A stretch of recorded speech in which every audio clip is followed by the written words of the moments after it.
আসসালামু আলাইকুম। আমার মনিটর স্ক্রিনে যে জিফ অ্যানিমেশনটা দেখতে পাচ্ছেন, এটা আমি ফটোশপে তৈরি করছি। তো আজকের ভিডিওতে আমি আপনাদের শেখাবো কিভাবে ফটোশপ ব্যবহার করে জিফ অ্যানিমেশন তৈরি করতে হয়। এই প্রক্রিয়াটি ব্যবহার করে আপনি স্বল্প সময়ের মধ্যে আকর্ষণীয় এবং জনপ্রিয় অ্যানিমেশন তৈরি করতে পারবেন। তো মূল ভিডিওতে যাওয়ার আগে সবার কাছে একটা অনুরোধ, আমার চ্যানেলটা সাবস্ক্রাইব করে আমার সঙ্গে থাকবেন। So let's start. এই যে ফটোটা আমি ফটোশপে ব্যাকগ্রাউন্ড রিমুভ করে ইলাস্ট্রেটরে এনে ইলিপস টুল দিয়ে মাস্কিং করে একটা বর্ডার তৈরি করছি।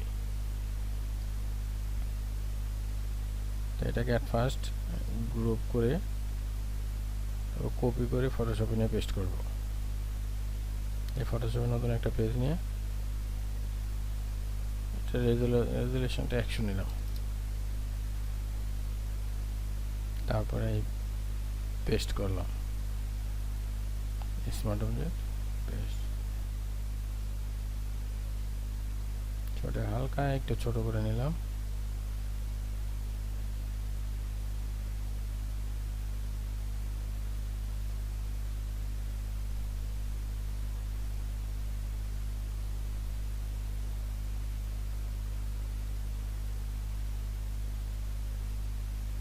এই 3D আমি আবারও দেখাচ্ছি। 3Dতে গিয়ে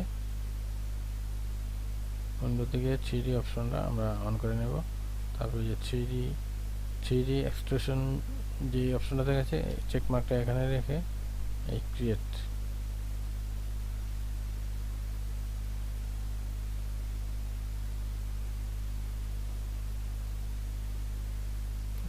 এখানে অ্যাড করে নিলাম প্রপার্টিসের সাথে।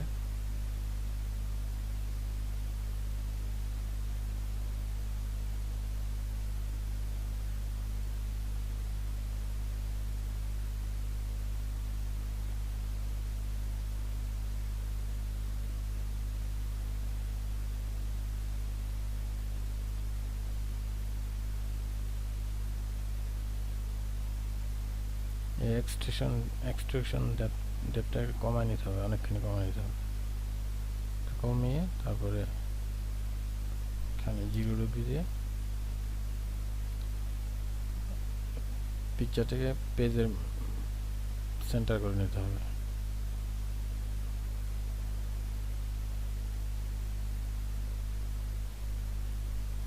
তারপরে এখন উইন্ডোতে গিয়ে ভিডিও টাইমলাইনটা অন করে নিতে হবে।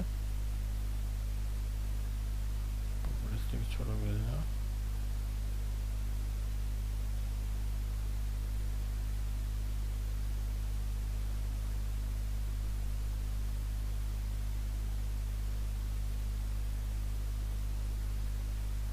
Create video timeline.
এই যে আমার একটা 3D জিপ অ্যানিমেশন তৈরি হয়ে গেল।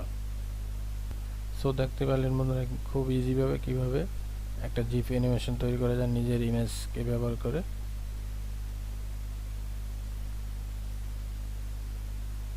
তো ভিডিওটা যদি আপনাদের ভালো লাগে, লাইক কমেন্ট শেয়ার করে সঙ্গে থাকবেন।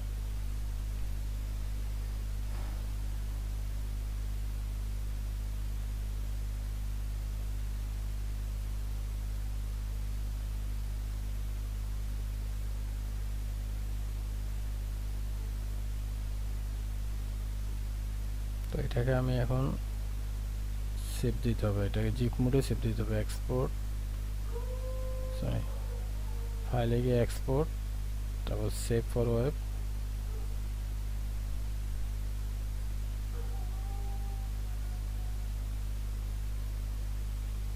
এখান থেকে এটাকে এই যে জেপিজি পিএনজি মোড থাকবে, এটাকে আমরা জিপ মোডে সেভ দেবো, সেই জন্য এটাকে জিপ মোডে সিলেক্ট করে নিতে হবে। তারপরে যে সেভ,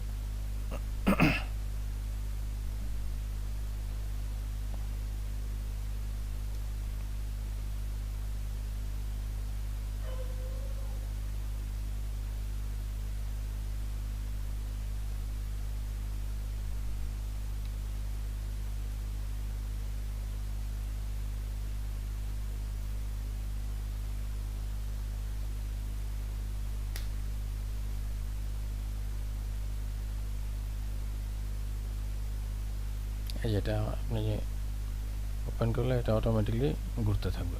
এটাকে আপনি আবার সোশ্যাল মিডিয়াতে আপলোড দিতে পারবেন, এরকম জিপ ইমেজ।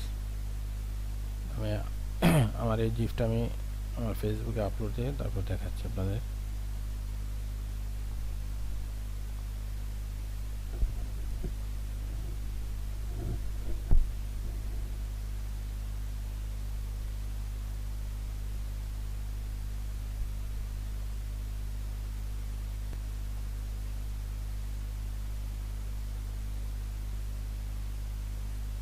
এই দেখেন, এটা আমি ফেসবুকে পোস্ট করলে এটা অটোমেটিকলি এটা রাউন্ড হতে থাকবে। আমি পোস্ট দিলাম,